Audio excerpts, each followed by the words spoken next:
Rumpelstiltskin.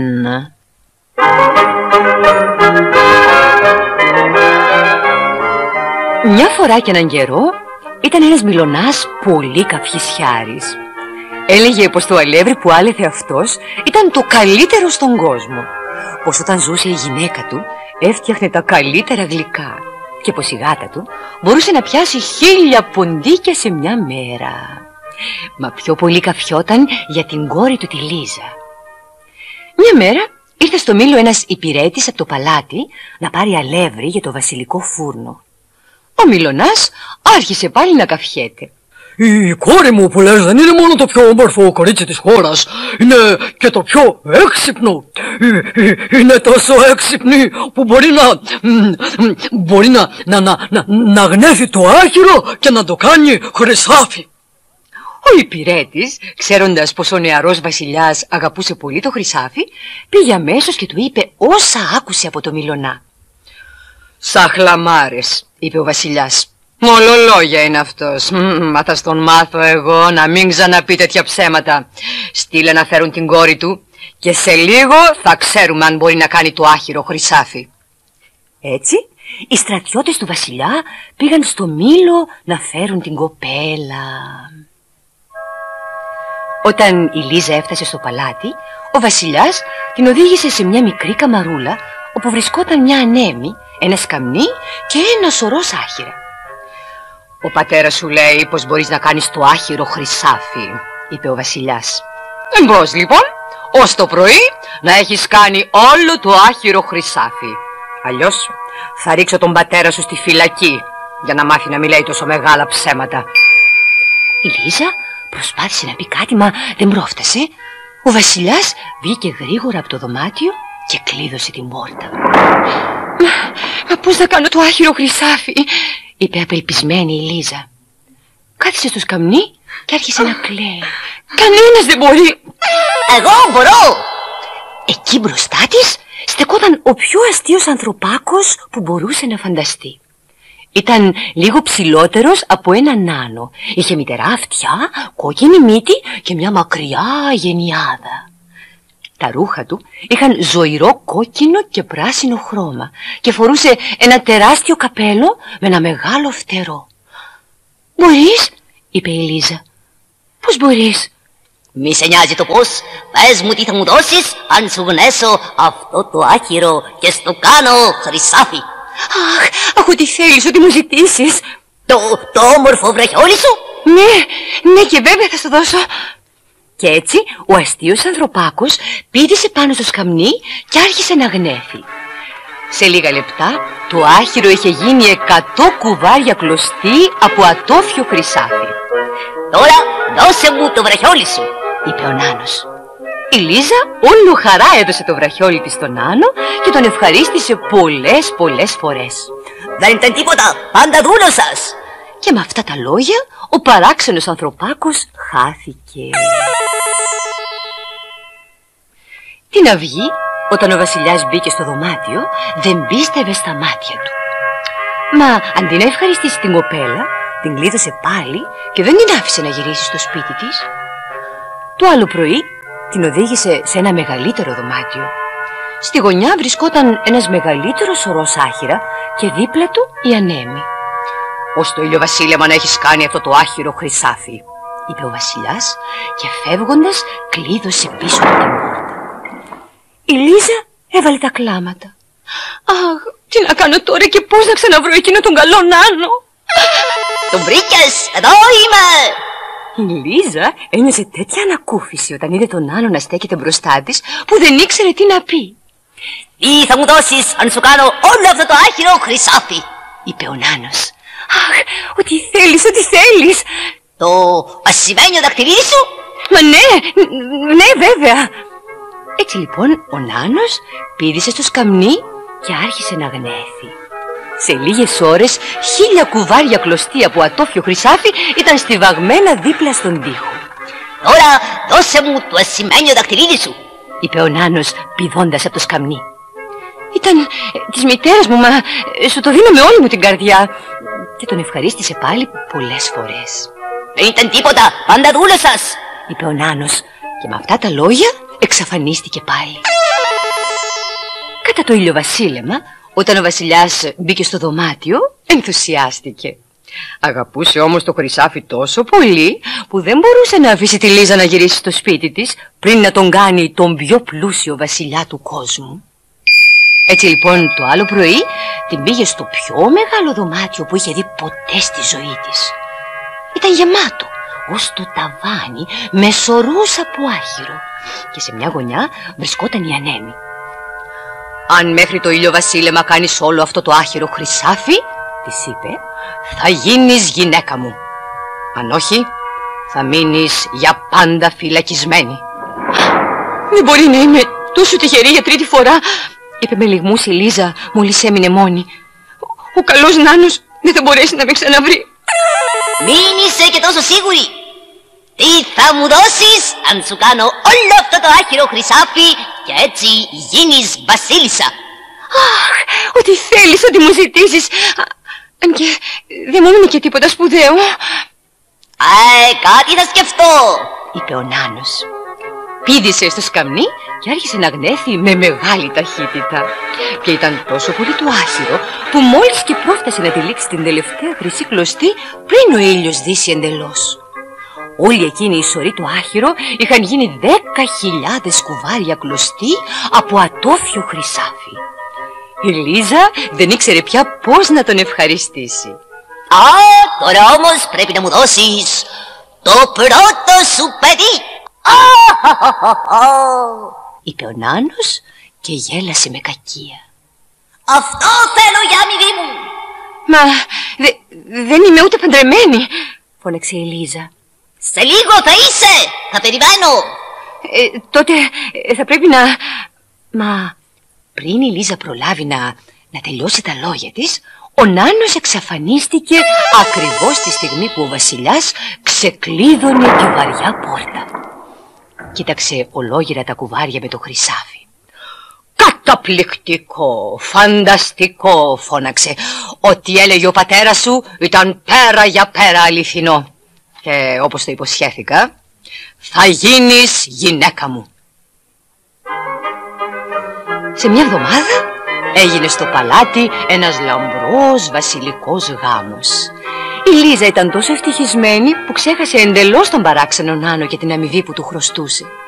Δεν το θυμήθηκε ούτε όταν έφερε στον κόσμο το πρώτο της παιδί.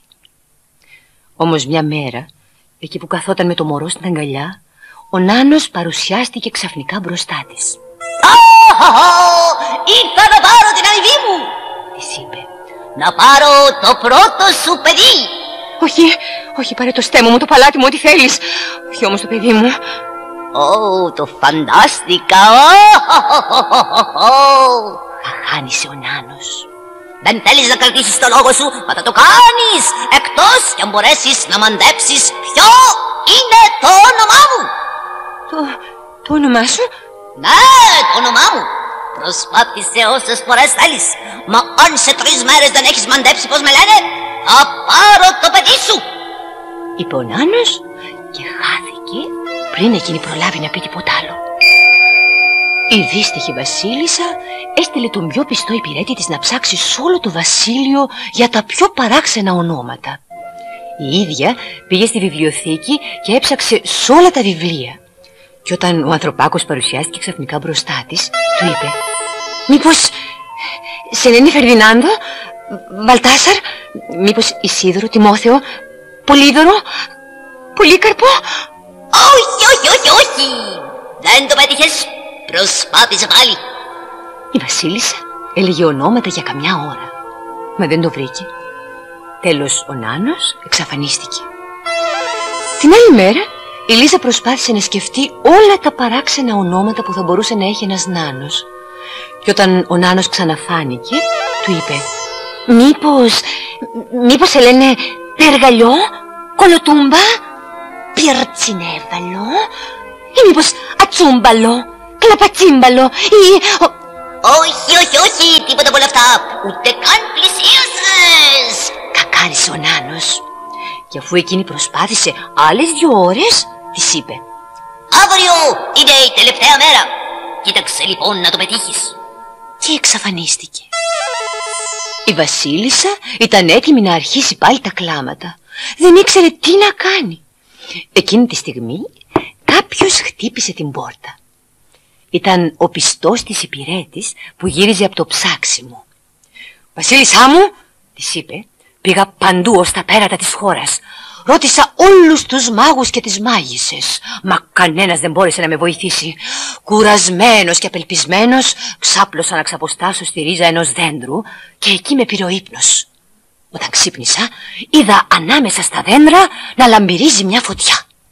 Πήγα πιο κοντά και εκεί είδα ένα πολύ αστείο ανθρωπάκι να χορεύει γύρω από τη φωτιά, τραγουδώντας ξανά και ξανά όλο το ίδιο τραγούδι. «Αύριο κιόλας θα το πάρω το παιδί κι όσο κι αν κουραστείς, βασίλισσά μου, δεν πρόκειται ποτέ σου να το βρεις, πως Ρούμπελστίντσεν είναι το όνομά μου». Η βασίλισσα αναστέναξε με ανακούφιση. Χάρισε στον υπηρέτη το χρυσό δαχτυλίδι που φορούσε στο χέρι της και τον ευχαρίστησε πολλές φορές. Την άλλη μέρα ήρθε ο Νάνος κρατώντας στα χέρια του ένα καλάθι για να βάλει το μωρό. «Έλα λοιπόν, μάντεψε», είπε κοροϊδευτικά. «Μάντεψε τέλος πάντων ποιο είναι το όνομά μου». «Μήπως σε λένε Νίκο, Κώστα, Γιάννη ή μήπως Πέτρο, Αντώνη?» Όχι και πάλι όχι, δεν πρόκειται να το βρεις». «Μήπως Παύλο ή Γιώργο ή μήπως Ρούμπελστίντσεν?» Ο Νάνος έβγαλε μια δυνατή κραυγή και χτύπησε το πόδι του με μανία. «Ζαβολιάρα, ζαβολιάρα», φώναξε. «Με ξεγιάνασες». Και χτύπησε ξανά το πόδι του με τέτοια μανία που το πάτωμα άνοιξε και τον κατάπιε. Ο Νάνος εξαφανίστηκε για πάντα και κανείς πια δεν τον ξανάδε πουθενά.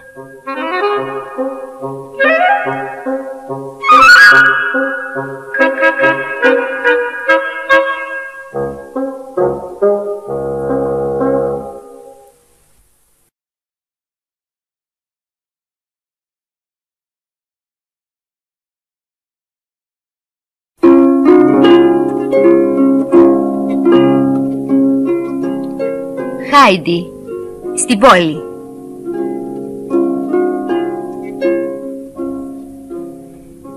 Είχε σχεδόν βραδιάσει όταν η Χάιντι και η θεία Ντέτε έφτασαν στη Φραγκφούρτη. Περπάτησαν μέσα από στενούς, σκοτεινούς δρόμους, ώσπου έφτασαν σε ένα μεγάλο σκυθροπό σπίτι. Η θεία Ντέτε χτύπησε το κουδούνι. «Έφερα τη Χάιντι που θα μένει μαζί σας για να κάνει παρέα στην Κλάρα», είπε στον υπηρέτη που άνοιξε την πόρτα. Ο υπηρέτης της οδήγησε στο σαλόνι όπου της περίμενε η Κλάρα μαζί με την κουβερνάντα της, τη δεσποινίδα Ροτενμάιερ. Η Κλάρα καθόταν σε μια αναπηρική καρέκλα με ρόδες. Ήταν αδύνατη και χλωμή, μα φάνηκε πως χάρηκε πάρα πολύ όταν είδε τη Χάιντι. «Πώς σε λένε?» ρώτησε η δεσποινής Ροτενμάιερ. «Με λένε Χάιντι, εσάς?» «Μην ευθαδιάζεις. Και το Χάιντι δεν είναι όνομα, είναι υποκοριστικό. Εδώ θα σε φωνάσουμε Άντελχάιτ». «Μα το όνομα μου είναι Χάιντι». «Αλήθεια, έχετε προσέξει πως ο υπηρέτης σας είναι ίδιος φτιστός ο Πέτρο Γιδοβοσκός?» Η Κλάρα άρχισε να χαχανίζει πίσω από το χέρι της, μα η δεσποινής Ροτενμάιερ δεν το βρίσκε καθόλου διασκεδαστικό. «Για πες μου, τι έχεις μάθει τόσο καιρό που έμενες με τον παππού σου?» Η Χάιντι σκέφτηκε λίγο. «Έχω μάθει πως τα λουλούδια πεθαίνουν όταν τα κόψεις και ότι το κόκκινο χρώμα στα βουνά είναι από τα φιλιά του ήλιου που τους λέει καληνύχτα. Έχω μάθει ακόμα πως να αρμέγω τις κατσίκες, πως να φτιάχνω τυρί, πως να...» «Αρκετά! Εννοούσα ποια βιβλία μελετούσες?» «Βιβλία? Δεν μελετούσα βιβλία. Δεν ξέρω να διαβάζω». «Απαράδεκτο! Δεν ξέρει να διαβάζει», έφρυξε η δεσποινής Ροτενμάιερ. Η Κλάρα δεν κρατήθηκε άλλο και άρχισε να γελάει δυνατά. Νομίζω πως εσύ και εγώ θα τα πάμε μια χαρά, είπε όταν η Δεσποινής Ροτενμάιερ βγήκε από το δωμάτιο. Την άλλη μέρα, όταν η Χάιντι ξύπνησε, πήδησε από το κρεβάτι και έτρεξε στο παράθυρο. Μα οι κουρτίνες ήταν χοντρές και βαριές και όταν χώθηκε πίσω τους, βρήκε το ψηλό παράθυρο γερά κλεισμένο. Σαν το πουλάκι στο κλουβί, έτρεχε από παράθυρο σε παράθυρο, προσπαθώντας να ανοίξει κάποιο και να αναπνεύσει τον πρωινό αέρα. Μετά το πρόγευμα, ήταν η ώρα για τα μαθήματα. Η Χάιντι δεν μπορούσε ούτε λεπτό να καθίσει ήσυχη και να συγκεντρωθεί.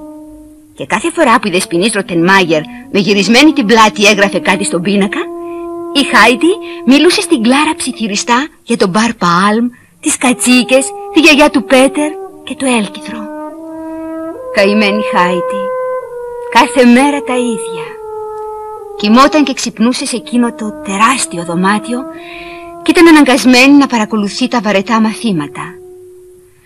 Αν και αγαπούσε την Κλάρα, είχε αρχίσει να νοσταλγεί τον παππού της πάρα πολύ. Κάθε απόγευμα, όταν βρισκόταν μόνη, καθόταν με τις ώρες πίσω από τα κλειστά τζάμια και ονειρευόταν πως ήταν πάλι πάνω στα βουνά με τον Πέτερ και τις κατσίκες του. Οι εβδομάδες περνούσαν, ώσπου μια μέρα η Χάιντι κατάλαβε πως δεν άντεχε άλλο πια. Έτσι ένα πρωί, αντί να φορέσει ένα από τα φουστάνια που της είχε χαρίσει η Κλάρα, φόρεσε το παλιό της φουστανάκι και το ξεφτισμένο ψάθινο καπέλο της και βγήκε κρυφά από την κάμαρά της, αποφασισμένη να το σκάσει. Μα την ώρα που ετοιμαζόταν να ανοίξει την πόρτα και να αρχίσει να τρέχει, η Δεσποινής Ροτενμάιερ ξεφύτρωσε μπροστά της. «Άντελχάιντ, για πού το έβαλες? Σου έχω πει πως ποτέ δεν πρέπει να πας έξω μόνη σου». «Μα δεν πάω έξω, πάω σπίτι μου. Η μικρή μου Χιονούλα θα νιώθει μοναξιά και η γιαγιά θα απορεί που δεν πήγα να τη δω τόσο καιρό και ο παππούς θα με χρειάζεται να το βοηθήσω να φτιάξει το τυρί. Θα ήθελα να έβλεπα τον ήλιο να λέει καληνύχτα στα βουνά». «Αχάριστο παιδί», ξέσπασε η γκουβερνάντα. «Μένεις σε ένα ωραιότατο σπίτι, έχεις ένα μαλακό κρεβάτι, φοράς όμορφα ρούχα και έχεις και την Κλάρα για συντροφιά. Τι άλλο ζητάς?» «Τι είναι αυτό το γελίο κατασκεύασμα που φοράς στο κεφάλι? Βγάλ' το γρήγορα!» Η Δεσποινής Ροτενμάιερ φώναξε τον Σεμπάστιαν τον υπηρέτη. «Να κάψεις αμέσως το καπέλο που φοράει η μικρή». «Όχι, όχι το καπέλο μου!» Μα η Δεσποινής Ροτενμάιερ το άρπαξε από το κεφάλι της και το έδωσε στο Σεμπάστιαν. Η Χάιντι έτρεξε στο δωμάτιό της και έκλαψε ώσπου πια νόμισε πως η καρδιά της θα σπάσει. Μα όταν το ίδιο βράδυ πήγε για ύπνο, βρήκε το παλιό ψάθινο καπέλο της κρυμμένο κάτω από τα σκεπάσματα του κρεβατιού. Ο Σεμπάστιαν δεν το είχε κάψει. Οι εβδομάδες περνούσαν και η άνοιξη έδωσε τη θέση της στο καλοκαίρι. Η Κλάρα είχε γίνει πιο γερή και δυνατή. Η Χάιντι όμως φαινόταν πιο λυπημένη και πιο αδύνατη. Μια μέρα ο πατέρας της Κλάρας, που έλειπε σε ταξίδι για τις δουλειές του, γύρισε στο σπίτι. Η γκουβερνάντα τον περίμενε στην πόρτα. «Ειλικρινά, κύριε Ζέζεμαν, πρέπει να διαμαρτυρηθώ. Αυτή η κατάσταση δεν μπορεί να συνεχιστεί άλλο». «Τι συμβαίνει, Δεσποινής Ροτενμάιερ? Έκανε τίποτα η Κλάρα?» «Όχι, πρόκειται για αυτή τη μικρή την Άντελχάιντ. Πρέπει οπωσδήποτε να φύγει. Την περασμένη εβδομάδα κουβάλισε μέσα στο σπίτι κάτι αδέσποτα γατάκια. Όλη μέρα γεμίζει το κεφάλι της καημένης της Κλάρας με διάφορες ανοησίες για κατσίκες, για πουλιά, για τυριά. Και να φανταστείτε ότι ακόμα δεν έχει μάθει να διαβάζει ούτε μια λέξη. Ούτε μια λέξη. Απαράδεκτο». Ο κύριος Ζέζεμαν ανέβηκε στο δωμάτιο της κόρης του και τη βρήκε να κάθεται κοντά στο παράθυρο. «Τι είναι αυτά που μαθαίνω για τα καμώματα της Χάιντι, Κλάρα? Η Δεσποινής Ροτενμάιερ λέει πως πρέπει να τη διώξω». «Όχι, μπαμπά, είναι φιλενάδα μου. Από τότε που ήρθε η Χάιντι νιώθω πολύ ευτυχισμένη. Διασκεδάζουμε τόσο πολύ και δεν νιώθω πια καθόλου μοναξιά. Σε παρακαλώ, μην τη διώχνεις». Έτσι η Χάιντι εξακολούθησε να μένει στο σπίτι της Κλάρας και τα βράδια σαν έπεφτε στο κρεβάτι, κρυφόκλαιγε ώσπου να την πάρει ο ύπνος και ονειρευόταν τον παππού της να τη σκεπάζει στοργικά, καθώς αυτή ξάπλωνε στο αχυρένιο στρώμα της ψηλά στη σοφίτα του παππού. Μια μέρα έμαθαν πως κάποιος άλλος επισκέπτης θα ερχόταν να μείνει μαζί τους. Ήταν η γιαγιά της Κλάρας. Η Χάιτι τη συμπάθησε από την πρώτη στιγμή. «Εσύ πρέπει να είσαι η Άντελχάιτ», είπε η γιαγιά με ένα χαμόγελο. «Για να πω την αλήθεια, σεβαστή κυρία, εγώ νόμιζα πάντα πως με λένε Χάιντι». Η γριά κυρία έβαλε τα γέλια. «Σεβαστή κυρία, έτσι μιλάτε εκεί πάνω στα βουνά? Θα με φωνάζεις γιαγιά, όπως με φωνάζει και η Κλάρα. Και εγώ θα σε λέω Χάιντι. Τώρα έλα να ανοίξεις το δώρο που σου έφερα». Το δώρο της γιαγιάς ήταν ένα πανέμορφο βιβλίο με χρωματιστές εικόνες. Είχε την εικόνα μιας φάλαινας και μια εικόνα με ένα καράβι, μια με ένα γαϊδουράκι και μια με ένα βουνό. Είχε και μια εικόνα με ένα βοσκό που έβοσκε ένα κοπάδι κατσίκες. Μόλις την είδε η Χάιτι, ξέσπασε σε κλάματα.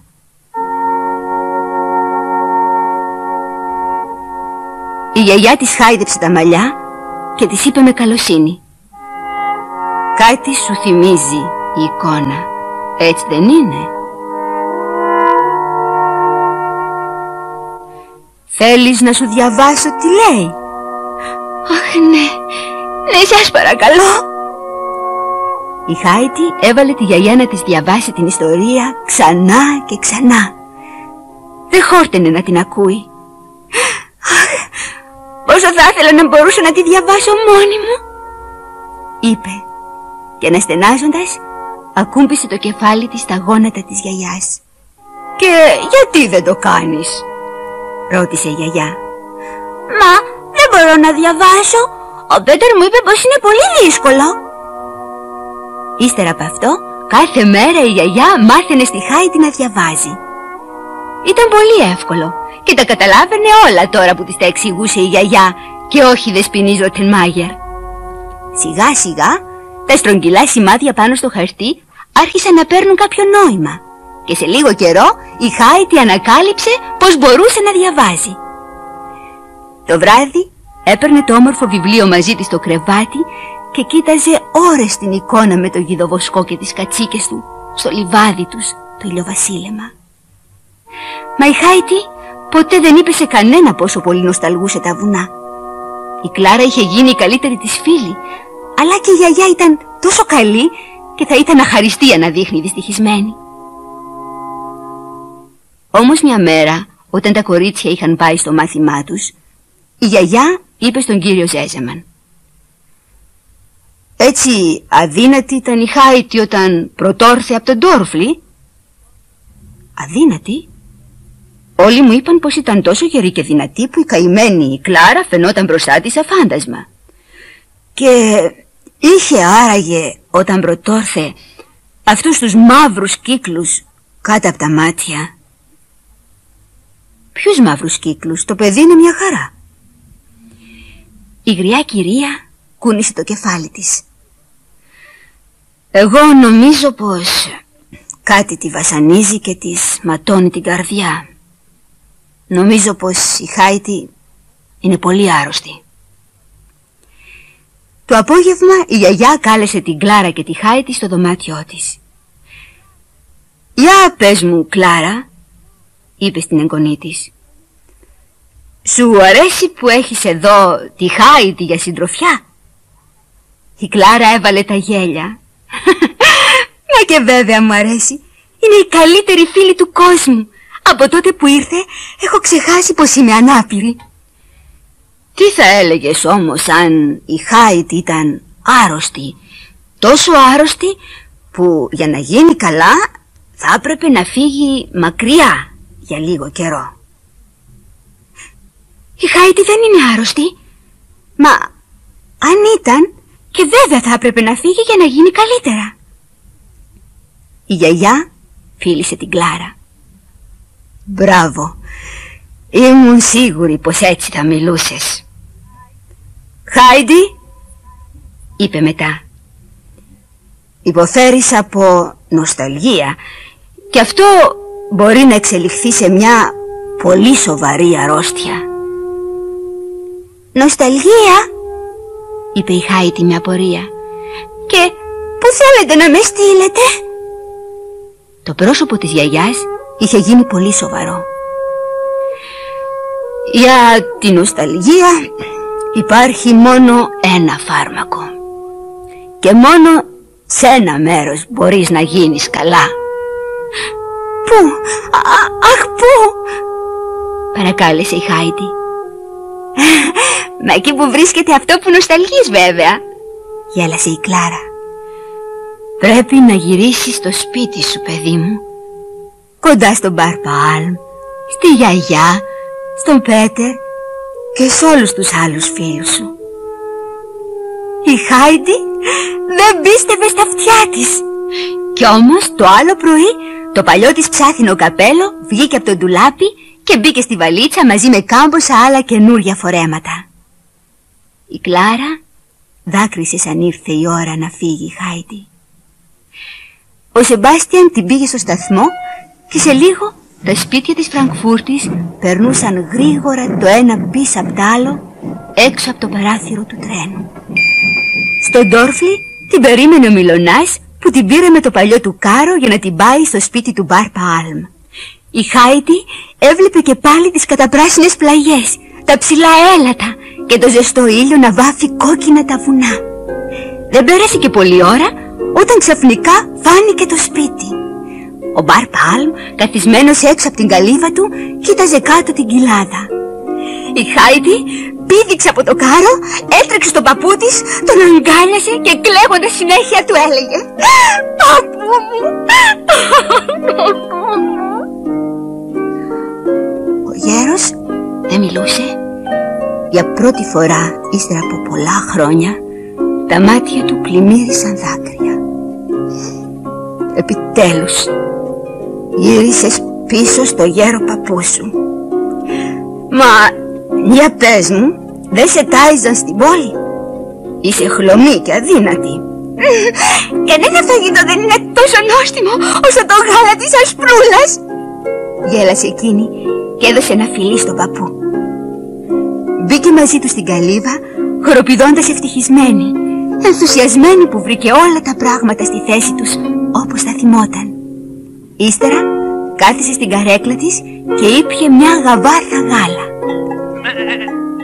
Καθώς ο ήλιος έγερνε πίσω από τα βουνά, έφτασαν η ασπρούλα και η κανέλα και η Χάιντι νόμιζε πια πως ήταν το πιο ευτυχισμένο παιδί στον κόσμο.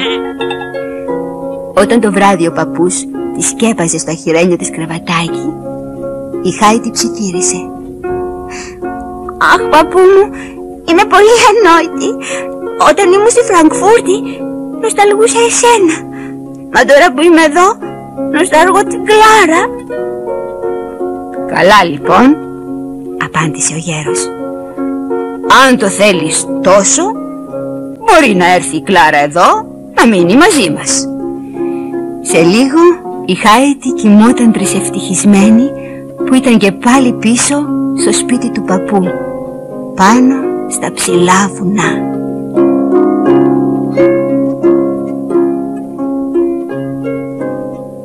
Η ιστορία της Χάιντι συνεχίζεται στο επόμενο.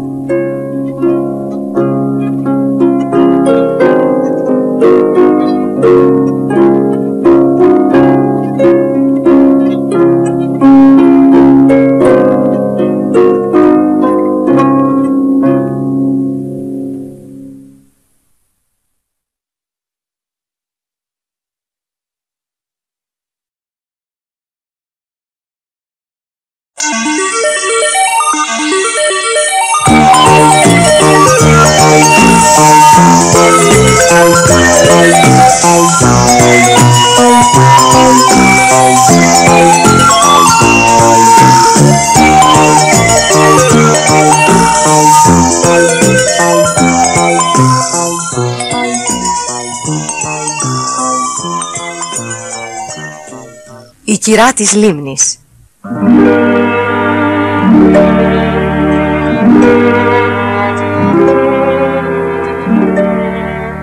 από πολλά χρόνια στην Ουαλία ήταν ένα χωριό κοντά σε μια όμορφη λίμνη. Η εκκλησιά του χωριού ήταν φημισμένη για τις καμπάνες της και όλοι χαίρονταν να ακούν το γλυκό του ήχο. Μα πιο πολύ από όλους χαιρόταν να τις ακούει η πράσινη νεράιδα που κατοικούσε στο βυθό της λίμνης.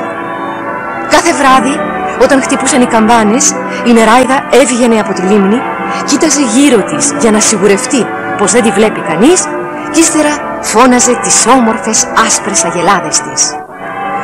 «Βιαστείτε, η ώρα περνάει και μην απομακρυνθείτε από κοντά μου». Ήταν όμως και μια μικρή αγελάδα, η λευκή, που έμενε πάντα τελευταία. Πότε καθυστερούσε να βγει από το νερό και πότε έφευγε μακριά από το κοπάδι. Μια φορά μάλιστα έφτασε μέχρι τον ασβεστομένο τοίχο ενός αγροτόσπιτου. Η πράσινη νεράιδα τη μάλωνε.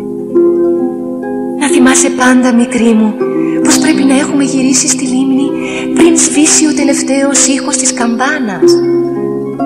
Ένα βράδυ, καθώς η πράσινη νεράιδα ήφαινε ένα μανδύ από πράσινα βούρλα, η λευκή απομακρύνθηκε για άλλη μια φορά.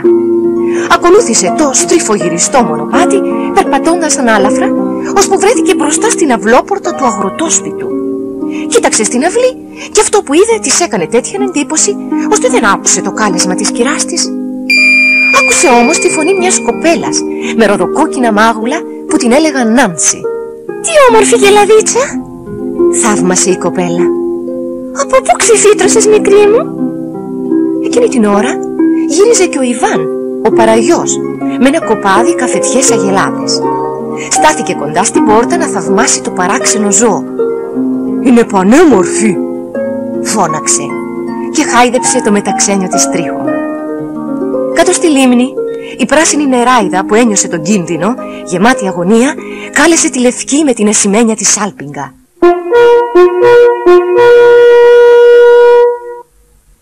Η Νάνση και ο Ιβάν κοίταξαν κατά τη λίμνη, μα δεν μπορούσαν να δουν την νεράιδα που την έκρυβαν οι ψηλές καλαμιές.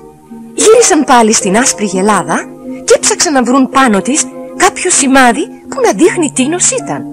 Μα δεν βρήκαν τίποτα και έτσι αποφάσισαν να τη βάλουν μέσα στο στάβλο για να την προφυλάξουν από την παγωνιά της νύχτας. Έβαλαν λοιπόν τη λευκή μαζί με τις άλλες αγελάδες μέσα στο στάβλο και όταν μπήκαν όλες ασφάλισαν καλά την πόρτα με μια σιδερένια μπάρα. Μόλις το είδε αυτό η πράσινη νεράιδα, κατάλαβε πως δεν μπορούσε πια να ελευθερώσει τη λευκή, γιατί οι νεράιδες δεν μπορούν να μπουν εκεί που υπάρχουν σιδερένιες αμπάρες. Λυπημένη γύρισε μαζί με το κοπάδι της στο βυθό της λίμνης και καθώς έσβηνε και ο τελευταίος ήχος από τις καμπάνες, πυκνή ομίχλη σκέπασε την κοιλάδα. Εκείνο το βράδυ το αφεντικό του αγροκτήματος, που ήταν πολύ τσιγκούνης, άρχισε να γκρινιάζει πως δεν μπορούσε να θρέψει κι άλλη αγελάδα και ήθελε σώνη και καλά να την ξεφορτωθεί. Μα την άλλη μέρα, όταν είδε πως του έδωσε πολύ περισσότερο γάλα από όσο όλες οι άλλες αγελάδες μαζί, άλλαξε γνώμη. «Ποτέ μου δεν ξανάδα τόσο παχύ γάλα», είπε. «Σίγουρα θα κάνει περίφημο βούτυρο και τυρί. Αφεντικό, αυτή θα σε κάνει πλούσιο», είπε ο Ιβάν με καμάρι. Και το αφεντικό κράτησε κοντά του τη λευκή. Σε λίγο την έπαιρνε μαζί του στο παζάρι και ο κόσμος σπροχνόταν για να αγοράσει το περίφημο βούτυρο και το θαυμάσιο τυρί που έφτιαχνε από το γάλα της. Τα χρόνια περνούσαν και ο χωρικός γινόταν όλο και πιο πλούσιος, μια και οι γείτονες πλήρωναν όσο για να αγοράσουν τα άσπρα μοσχαράκια που γεννούσε η λευκή. Στην αρχή η λευκή ήταν πολύ ευχαριστημένη. Μόνο τα βράδια, όταν χτυπούσαν οι καμπάνες της εκκλησιάς, την έπιανε μια παράξενη ανησυχία. Μα καθώς έβλεπε να τις παίρνουν ένα-ένα τα άσπρα μοσχαράκια της, γινόταν όλο και πιο μελαγχολική και έτσι το γάλα της όλο και λιγόστευε. Η Νάνση και ο Ιβάν την αγαπούσαν πάρα πολύ και την περποιόνταν ιδιαίτερα. Κατατρώμαξαν λοιπόν όταν μια μέρα το αφεντικό τους είπε πως αποφάσισε να την ξεφορτωθεί. «Δεν κατεβάζει πια γάλα», γκρίνιαξε. «Ήρθε πια η ώρα της». Η Νάνση και ο Ιβάν τον παρακάλεσαν να την κρατήσει. Υποσχέθηκαν ότι θα πληρώνουν αυτοί το φαγητό της από το φτωχό τους μεροκάματο. Μα ό,τι κι αν έκαναν, η καρδιά του αφεντικού δεν μαλάκωνε. Το άλλο βράδυ, την ώρα που χτυπούσαν οι καμπάνες, ο χωρικός πήρε τη Λευκή κοντά στην αποθήκη και ετοιμάστηκε να τη σφάξει. Ο Ιβάν δεν άντεχε να βλέπει. Άνοιξε την πόρτα της αυλής, έτρεξε στην όχθη της λίμνης και εκεί έπεσε κλαίγοντας πάνω στη Χλόη. Σε λίγο ήρθε κοντά του και η Νάνση. «Κοίτα», ψιθύρισε ξαφνικά. «Εκεί, στη λίμνη». Ο Ιβάν σήκωσε το κεφάλι και του πιάστηκε η ανάσα. Εκεί μπροστά του, ανάμεσα στα ψηλά χορτάρια, στεκόταν σιωπηλή η πράσινη νεράιδα, κοιτάζοντας κατά το χτήμα. Τη στιγμή που το τσεκούρι σηκώθηκε για να κόψει το λαιμό της Λευκής, η νεράιδα έφερε στο στόμα την ασημένια της σάλπιγγα και φύσηξε δυνατά. Το τσεκούρι έμεινε ακίνητο στον αέρα και το σκοινί που κρατούσε δεμένη τη Λευκή λύθηκε και έπεσε στο χώμα. Ο χωρικός δεν μπορούσε να κουνήσει ούτε χέρια ούτε πόδια και η Λευκή βγήκε ήσυχα από την ανοιχτή πόρτα, κατέβηκε το μονοπάτι και έφτασε στη λίμνη. Η Νάνση και ο Ιβάν κοίταζαν μαγεμένοι την νεράιδα που άρχισε να παίζει ξανά τη σάλπιγγά της. Και τότε, μπροστά στα θαμπομένα μάτια των δυο παιδιών, άρχισαν να καταφθάνουν τα άσπρα μοσχαράκια της Λευκής που είχαν αγοράσει οι γείτονες. Ένα-ένα στην αρχή, ύστερα δυο-δυο και τρία-τρία κατέβηκαν στη λίμνη και την περικύκλωσαν σαν ένα μεγάλο στεφάνι από άσπρα λουλούδια. Η πράσινη νεράιδα άπλωσε τα χέρια της και αγκάλιασε τρυφερά τη Λευκή. Ύστερα άρχισε να περπατάει γύρω-γύρω στη λίμνη, χαϊδεύοντας τα μοσχαράκια. Τέλος, σταμάτησε μπροστά στο πιο γερό και δυνατό. Γυρίζοντας προς τα παιδιά, τους είπε χαμογελώντας: «Αυτό το μοσχαράκι είναι η ανταμοιβή για την καλοσύνη σας. Ξέρω πως θα το προσέχετε όπως προσέχατε τη Λευκή. Μα πρώτα πρέπει να το ξεμαγέψω». Άγγιξε το μοσχαράκι στο κεφάλι και αμέσως εκείνο άλλαξε χρώμα. Δεν ήταν πια άσπρο, είχε γίνει κατάμαυρο.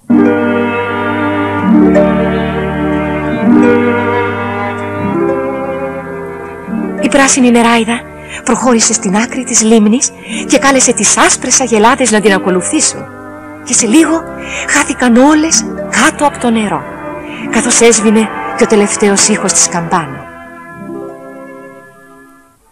Η Νάνση και ο Ιβάν θα νόμιζαν πως όλα αυτά ήταν ένα όνειρο, αν δεν είχαν μπροστά τους το ολοζώντανο, όμορφο, μαύρο μοσχαράκι. Το δώρο της νεράιδας υπάρχει ακόμα και σήμερα, γιατί το μαύρο μοσχαράκι δεν ήταν παρά η πρώτη από τις φημισμένες μαύρες αγελάδες της Ουαλίας, που είναι γνωστές σε όλο τον κόσμο.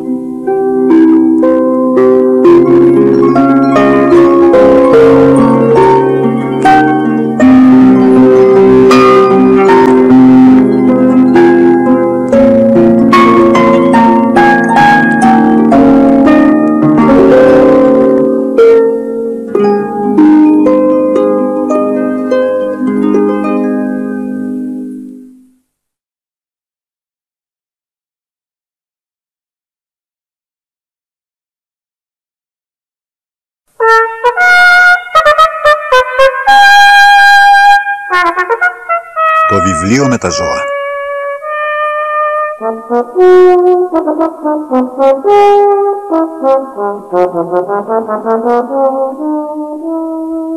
Ο Άρης συνέχισε να κλαίει γιατί είχε αφήσει τον κόκκινο δράκοντα να το σκάσει μέσα από το μαγικό βιβλίο. «Πέταξε πέρα κατά τους λόφους», είπε με λυγμό στην κυρία Εμιλία. «Αχ, Θεούλη μου», είπε αυτή και τον αγκάλιασε. Ύστερα πήγε να πει τα νέα στο δήμαρχο και τον πρωθυπουργό. Κήρυξαν γενικό συναγερμό για να προφυλάξουν τον κόσμο. Οι στρατιώτες μπήκαν σε επιφυλακή και περίμεναν το δράκοντα μέχρι το Σάββατο το βράδυ. Ύστερα πήγαν να φάνε. Μα και ο δράκοντας είχε πεινάσει και έτσι έφαγε μια ολόκληρη ποδοσφαιρική ομάδα. Τη Δευτέρα κατάπιε το κτίριο της Βουλής μαζί με όλους τους βουλευτές και τους υπουργούς, εκτός από τον Πρωθυπουργό που ήταν άρρωστος.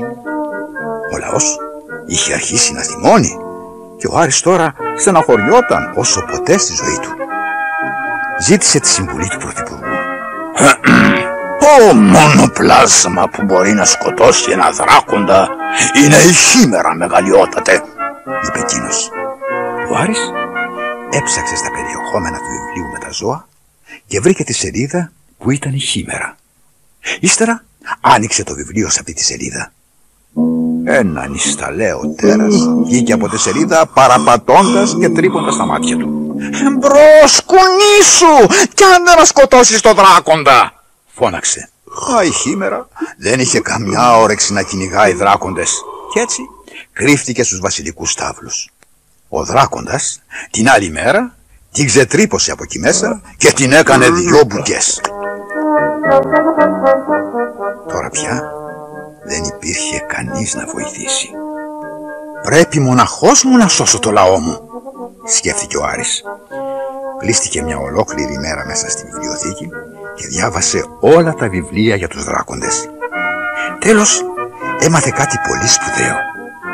Οι δράκοντες, αν βρεθούν κάτω από καυτό ήλιο, αρπάζουν φωτιά. Πήρε το βιβλίο και βγήκε στον κήπο. Το άνοιξε στη λέξη Πίγασος. Από το βιβλίο πετάχθηκε ένα πανέμορφο φτερωτό άλογο.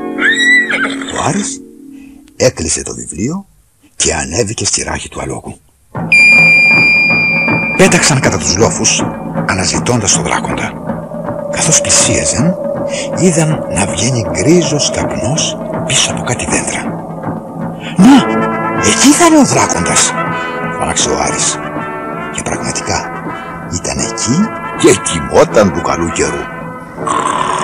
Καθώς πετούσαν από πάνω του, ο δράκοντας ξύπνησε. Έβγαλε ένα δυνατό μουκριτό και όρμησε αγριεμένο στον Πίγασο. «Πρέπει να πάμε στην έρημο», φώναξε ο Άρης. Οδήγησε τον Πίγασο πάνω από βουνά, δάση και ποτάμια. Ο δράκοντας ερχόταν στο πίσω τους. Τέλος έφτασαν σε μια μεγάλη έρημο. Πουθενά δεν υπήρχε σκιά και ο ήλιος έκαιγε δυνατά. Μόλις ο Πίγασος προσγειώθηκε, ο Άρης πήδησε κάτω και άνοιξε το βιβλίο σε μια σελίδα που είχε τη φωτογραφία ενός φοίνικα. Το άφησε κάτω και έτρεξε πάλι στο άλογο. Μα καθώς σκαρφάλωνε στη ράχη του, γλίστρισε και έπεσε. Εκείνη τη στιγμή έφτασε το δράκοντας. Το τέρας όμως είχε ζεσταθεί τόσο πολύ που άρχισε να βγάζει καπνούς. Ο Πίγασος πετούσε ολόγυρα, χτυπώντας με δύναμη τα φτερά του για να ανάψει τη φωτιά. Ο καπνός έβγαινε πυκνός, κρύβοντας τον Άρη από τον δράκοντα. Το τέρας άφησε ένα μανιασμένο μουκριτό, ψάχνοντας απελπισμένα για καμιά σκιά. Τότε είδε το φοίνικα μέσα στο βιβλίο, βούτυξε στη σελίδα και κουλουριάστηκε στην παλιά του θέση. «Ζητώ, τα καταφέραμε!» φώναξε ο Άρης αγκαλιάζοντας τον Πίγασο. Τότε άκουσε ζωηρές ζητοκραυγές και είδε γύρω του τη Βουλή, την ποδοσφαιρική ομάδα και τη χήμερα. Ο δράκοντας αναγκάστηκε να τους βγάλει γιατί δεν χωρούσαν όλοι στη σελίδα. «Καλέ μου Πίγασε, πρέπει τώρα να μας πας πίσω στην πατρίδα λίγους», είπε ο Άρης. Αυτό τους πήρε κάμποσες μέρες, μα ήταν όλοι πολύ ευχαριστημένοι που ξεφορτώθηκαν το δράκοντα και δεν τους ένοιαζε να περιμένουν τη σειρά τους. Περνούσαν την ώρα τους συζητώντας για το πόσο ήταν τυχεροί που ο μικρός τους βασιλιάς με τη βοήθεια του Πίγασου κατατρόπωσε το δράκοντα.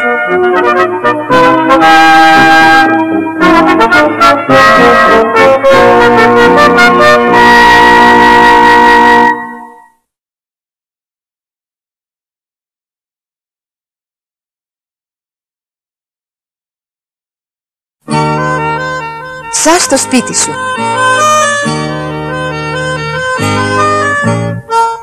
Η Ντέζη ήταν φάλαινα και ζούσε η καημένη συνέχεια σε θάλασσα, βαθιά και παγωμένη. Αλλά η Τζάκη θεία της, που ήταν σαν μαμά της, την πήρε και την έβαλε στο διαμέρισμά της. Της είχε ένα δωμάτιο καλά επιπλωμένο και Τζάκι αναμένε. Της είχε πάντα έτοιμο το πρωινό της ρόφημα και μπόλικα τα τρόφιμα. Έτσι στον κόσμο έδειξε η θεία της η Τζάκι πως είναι και οι φάλαινες από μεγάλο τζάκι.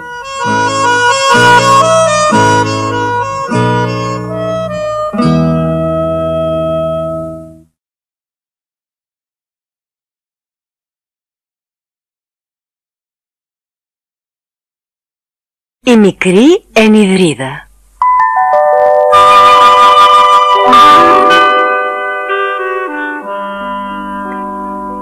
Εκείνο το πρωί η Λούτρα, η μικρή Ενιδρίδα, ξύπνησε ξέροντας πως σήμερα ήταν μια ξεχωριστή μέρα. Στην αρχή δεν μπορούσε να καταλάβει γιατί. Ύστερα θυμήθηκε. Σήμερα θα έκανε το πρώτο της μπάνιο στο ποτάμι. Είναι μέρες τώρα που θα ήθελε να ακολουθήσει τη μητέρα της έξω από τη φωλιά τους για να πάει και αυτή μαζί της να κολυμπήσει. Η φωλιά βρισκόταν στη ρίζα ενός μεγάλου δέντρου που έγερνε πάνω από το βαθύ ποτάμι. Εκεί μέσα κατοικούσε η Λούτρα από τότε που γεννήθηκε. Δηλαδή εδώ και 3 μήνες. Όταν ήταν μωρό, είχε τα ματάκια της κλειστά και καθόταν κουλουριασμένη στο κρεβατάκι της που ήταν φτιαγμένο από ξυλαράκια, φύλλα και χόρτα.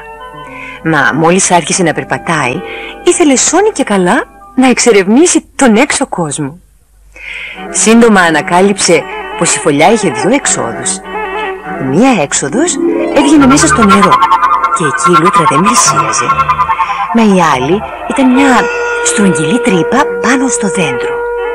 Από εκεί μπορούσε να σκαρφαλώνει στα κλαδιά ή να κατεβαίνει στην όχθη και να παίζει με τα πετραδάκια, τα φτερά και ό,τι άλλο έβρισκε εκεί. Μια μέρα βρήκε μια ψόφια καραβίδα μισογωμένη κάτω από τις πέτρες της όχθης. Έπαιξε λίγο μαζί της και ύστερα την έβαλε στο στόμα και προσπάθησε να σπάσει το καβούκι της με τα μυτερά της δόντια, όπως είχε δει να κάνει η μητέρα της. Μα τα σαγόνια της δεν ήταν ακόμα τόσο δυνατά και έτσι την άφησε απογοητευμένη. Σήμερα όμως η Λούτρα δεν νοιαζόταν για φαγητό. Το μόνο που ήθελε ήταν να κολυμπήσει.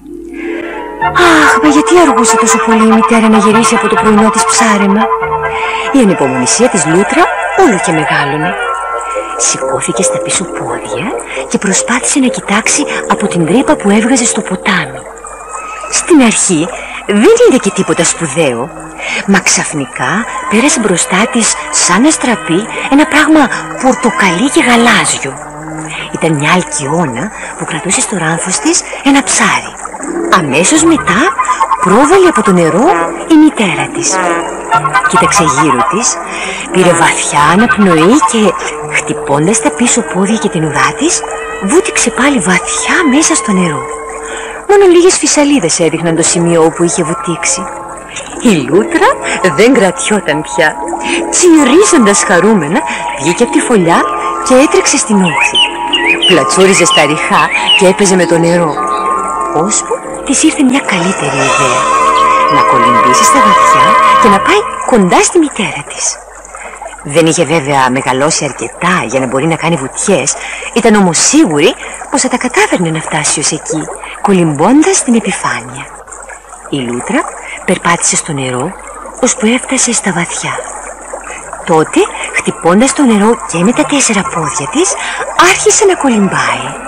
Μα ήταν πολύ πιο δύσκολο από όσο περίμενε.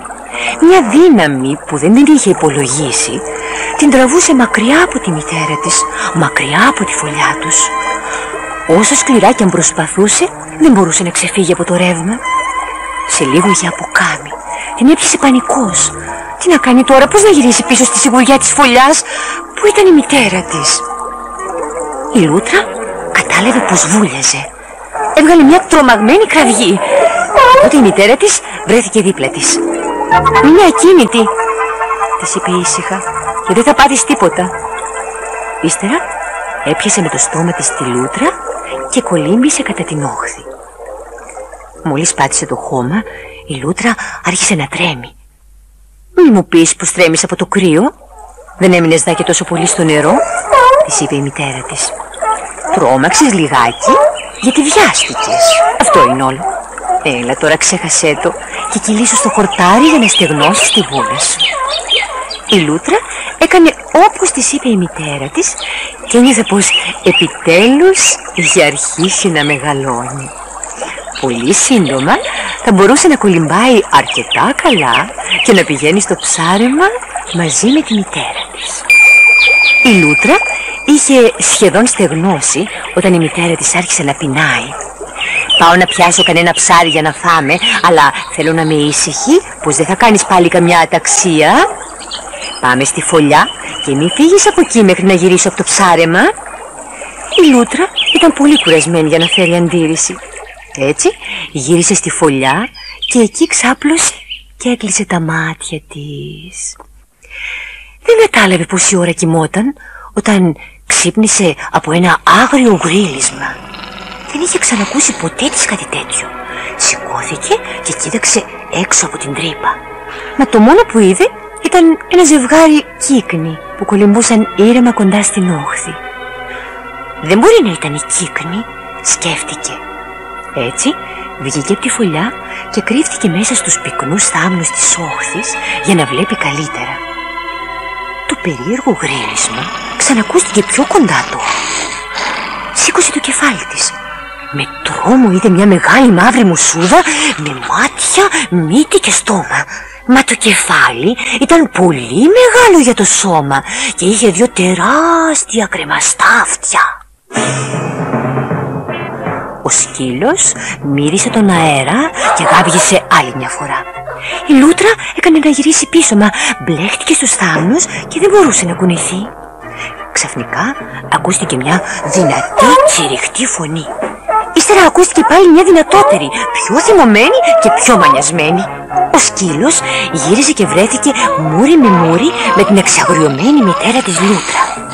Μπορεί να ήταν πιο μικροκαμωμένη από το σκύλο, αλλά ήταν πολύ θυμωμένη.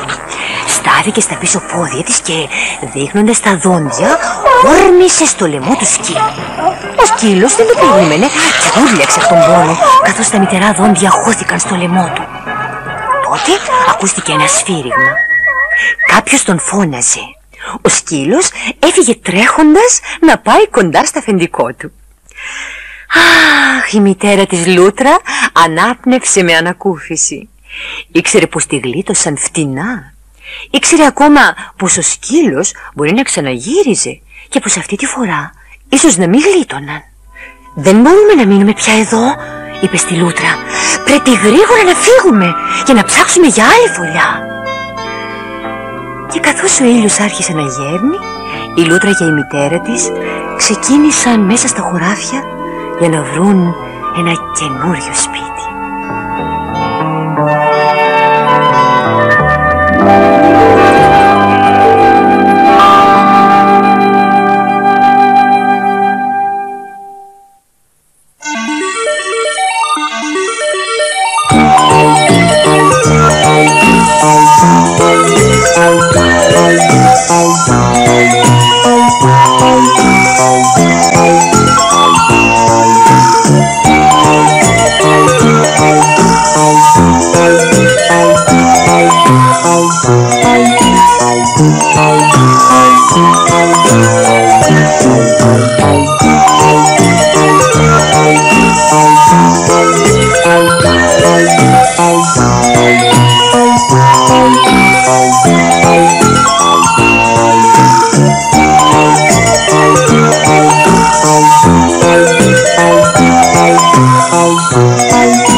Bye.